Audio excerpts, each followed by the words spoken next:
In 1990, my father had a chance to buy the SGC 9.5 1952 Mickey Mantle card for $52,000. Back in 2023, that card sold for $12.6 million. And the problem is that everybody wants to have a crystal ball to figure out which card should I buy now for a couple grand that'll be worth $1 million in the future.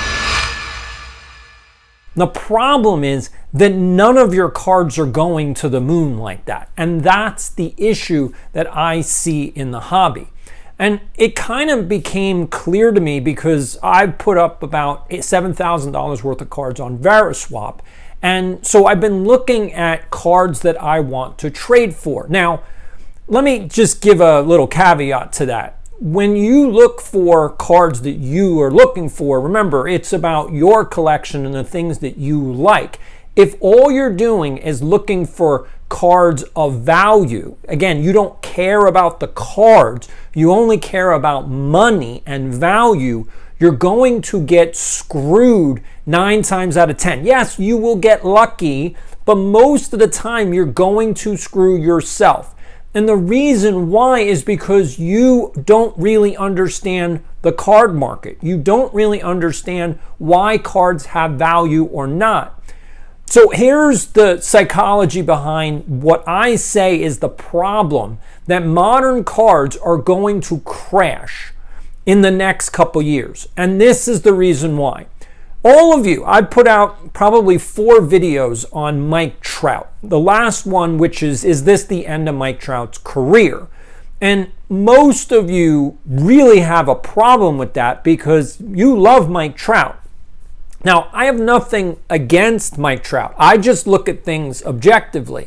And even if you were a fan, like I grew up a fan of Don Mattingly, but his career ended abruptly because of injury, and Mike Trout has a serious injury. He is no longer the player he used to be. And for everybody that keeps saying, well, but his war, it's like it's over. Like, he is absolutely replaceable.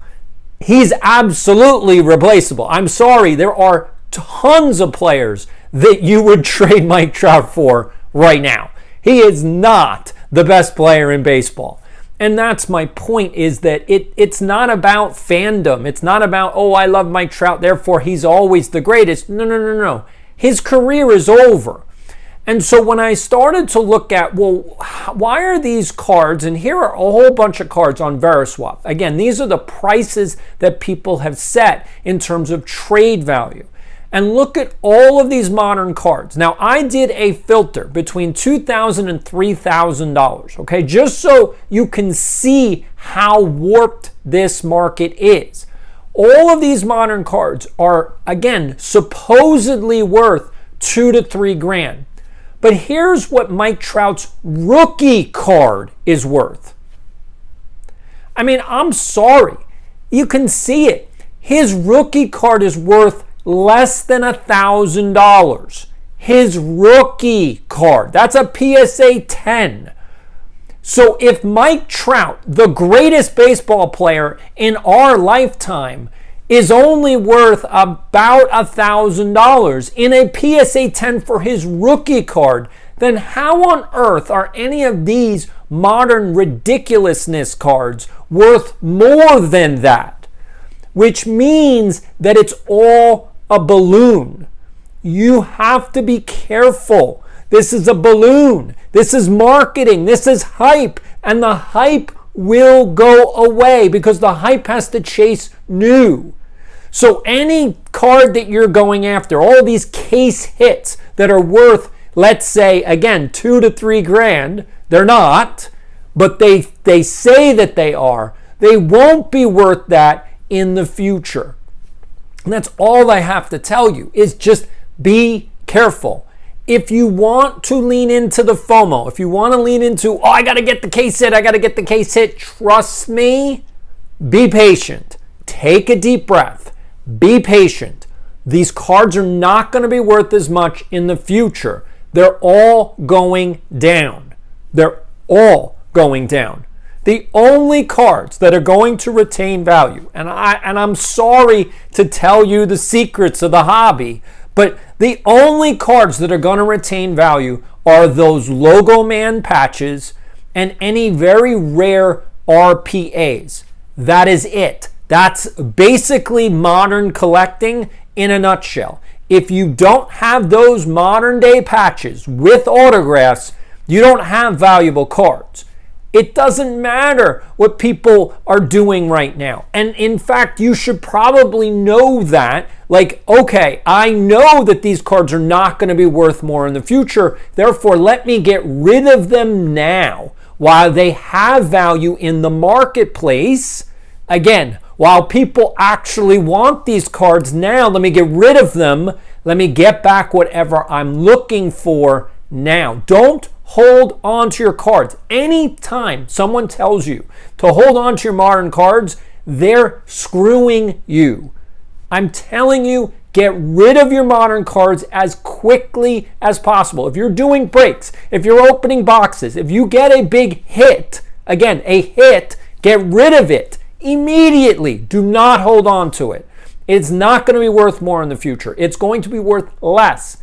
It's going to be worth less.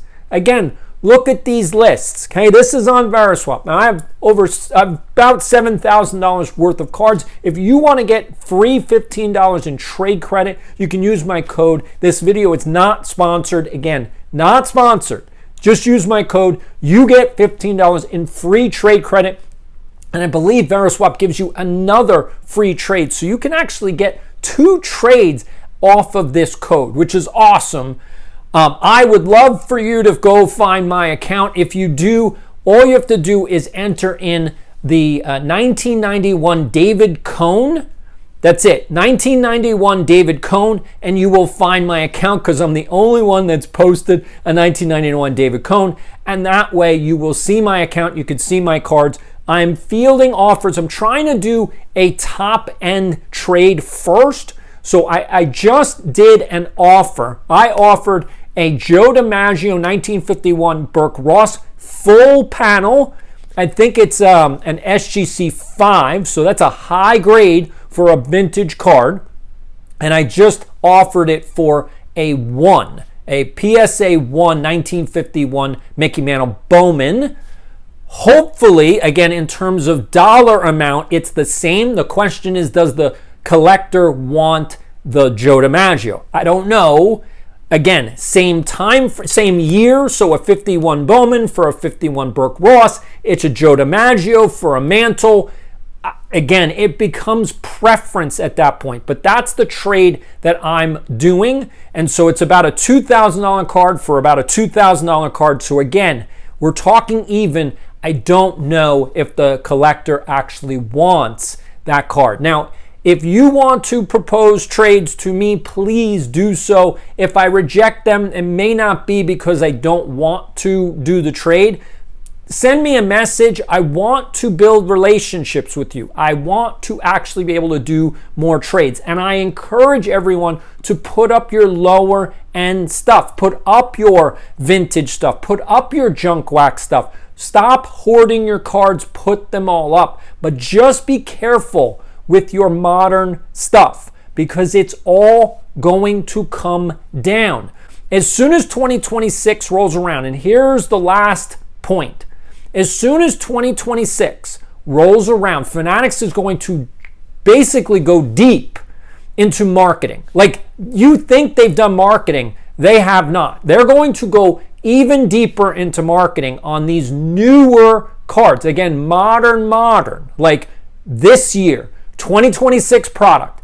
And they want to sell as much 2026 product. They don't care about 2025 anymore. They don't care about 2023. They don't care about 2021. Remember, they're in the business of selling new product.